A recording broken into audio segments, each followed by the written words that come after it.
Good morning friends, welcome to Sher Khan Pre-Market View. Yesterday global markets had a terrific session, and on the back of it Indian markets too put on very strong gains at the start of the week. Sensex ended up by over 600 points and Nifty put on a 170 points gain. Even if you look at the cues yesterday night from the global market, they are extremely positive. Dow zoomed by more than 300 points, Nasdaq put on almost 75 points gain, whereas S&P was up sharply by 35 points. This was after poor economic data which came in US, both on the services side as well as the US ISM non-manufacturing index, wherein the reading came in at 56.9. Bad data means that the policy action out there is going to be more accommodative, which most of the global markets are cherishing. If you look at the Asian markets, they are also zooming on this news. Even Singapore Nifty is indicating a positive uptick by close to 70 points in opening trades. Flows have almost reversed. We had FIIs which bought about 650 crores in the cash market. Even DIIs bought about 365 crore worth of shares in the cash market. FIIs were buyers in the index futures as well, buying over 1627 crores. So after this gap up and positive opening, let's have a view from our derivative team as to how Nifty is likely to behave throughout the day. Good morning friends, I will give analysis on derivatives. In line with the positive cues from the international markets, yesterday our market also opened with a gap up of around 60-70 odd points, and thereon we have seen it continuously rising into the northward direction and constantly heading to its positive gains, that is to its morning gains, as market breadth remained positive throughout the day. And it was a day where bulls were back in action, as Nifty showed a significant amount of short covering in yesterday's trading session, due to which we have seen an astonishing gain of around 2%, which closed above 8,100. It not only was successful in conquering 8,000 but also was been able to go past 8,000 and 8,100 and was able to close above it at 8132.80. Yesterday we had mentioned that 8,000 call option would be crucial for the gain to continue into the market. Hence, in yesterday's trade we had seen 8,000 call option have seen significant amount of unwinding, due to which we have seen a continuous uptrend in the market. On the open interest terms, we have seen good amount of long positions getting added, and that too by the stronger ends of the market participants. We have seen an addition of around 7%, that is 14.5 lakh shares were added in open interest. And cost of carry did decrease from 5% to 2.5%. That is, Nifty premium rate came down from 26-27 odd points to currently just 12 to 13 odd points currently. Put call ratio have seen a sharp jump of around 6 basis points from 0.91 to 0.97. In line with the market going up, we have seen put call ratio also contributing and has seen a sharp jump of around 6 basis points. While volatility index, interestingly, volatility index should have been cooled off significantly, but it hasn't cooled off. It has just gone down by around 2.5% at 9 and settled at around 19.13 or levels. Now the options activity, as mentioned, 8,000 call option have seen a heavy unwinding of around 17 odd %. 8,000, which was one of the highest in terms of open interest for this series, I've started seeing an unwinding that the call writers are forced to cover their right positions of at 8,000 call option, and eventually we have not seen the call writers shifting their position to the higher levels, as most of the higher strike price has seen hardly any build up in open interest, that is 8,200 and 300, has seen a minor addition of around 3 to 5% respectively, while 8,300 continues to remain as the highest in terms of open interest with around 44 lakh shares in it. While in put option, we have seen a heavy pileup of open interest at 8,000. 8,000 will become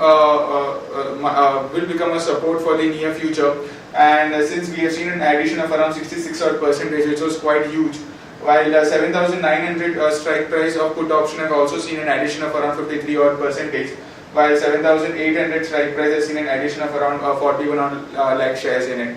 However, 7,500 still remains as the highest in terms of open interest for the put option, but we have seen a significant unwinding in 7,500 put option, and most of the position is now getting shift to 7,800. That is, the highest strike price is now getting more active in the put option, which is a positive sign for the market. However, the difference between 7,500 and 7,800 is very less. So we can consider 7,800 as the highest in terms of open interest for the series. There are no securities in ban period for today's trade. On FIS terms, they continue to be net buyers, and they have started building some of the long positions, not only in the index futures but also in stock futures, which is a positive sign. In index futures, they were net buyers by around 1,626 odd crores, and the open interest of FIS rate went up by around 7 to 8 odd percentage, indicating good amount of long positions was built up by FIS in yesterday's trade. In index options, they were net buyers by 482 crores, while in stock futures, they were net buyers of 672 crores, and stock options, they were net buyers of 57 crores. So now the concentration of the FI have morely been in the index futures. And in the past, whenever we have seen their focus shifting on index futures, the volatility in the market reduces significantly. So watch out for that too. For the market level, 5 days gap stands at 7965 with a lower range at 7965 and higher range is 8265. Remember friends, 8265 is our higher monthly break-even point, and if it is able to go past 8265 and also when able to close above it, we might see further uptrend in the market. So 8265 is a level to watch out for the near future. SGX Nifty is again trending upwards and it's giving positive indication. It's up by around 57 points at 8196. That's it from derivatives. Thank you. Friends, let's look at the trading ideas for the day. The first one being Alstom India. Now, the company has backed a contract worth 150 million euros, that's close to 1100 crore, to supply train, coaches and signalling solution for the Lucknow metro project. Also, the company has backed various other contracts for metro project, including those for the cities of Chennai, Delhi and Kochi. One can long Alstom with stop loss of close to 615. The potential upside would be 632 and above that at 637. Next idea is Jayakumar Infra Projects. Now, MMRC has awarded civil construction project and package for Mumbai Metro Line Phase 3. Out of this, bulk of the share of the project has been backed by Jayakumar, apart from other companies like L&T and ITV Cementation. One can long Jayakumar Infra with stop loss of close to 800. The potential upside could be near 855. Moving on to important news, Apollo Tyre has opened its first branded retail outlet in Lebanon. This is the third outlet for the company after opening 2 outlets in Dubai and Kuwait. Now, budget carrier SpiceJet has announced launching of 2 direct flights to Dubai, one each from Amritsar and Kozhikode beginning next month, and has offered an all-inclusive price of close to 5,000 rupees. ITC is set to launch its first dairy product called as Ashirwad Ghee. This Diwali, as ITC plans to enter the dairy segment, extending the product range that the company offers apart from the non-secret brands. Tech Mahindra has partnered with Bombardier commercial aircraft to make the aircraft ground system. Jet Airways has cut fares for international flight by close to 30%. The government is also planning to set up 2 medical device parks in southern India. Now, these parks are, the government has already identified a couple of sites, one 400-acre site in Chennai and another 100-acre at Hyderabad. There are 800 units in the overall medical device sector scattered across the country. Now, within 2 months of its launch of its new variant S-Cross, Maruti is struggling to sell, and the incentives on this car have been increased to as high as rupees 1 lakh, indicating an overall challenging environment in terms of vehicles acceptability. The financial metrics, including debt coverage ratio and the market price of JSPL shares, have come down sharply, and this is worrying news for bankers and mutual fund lenders.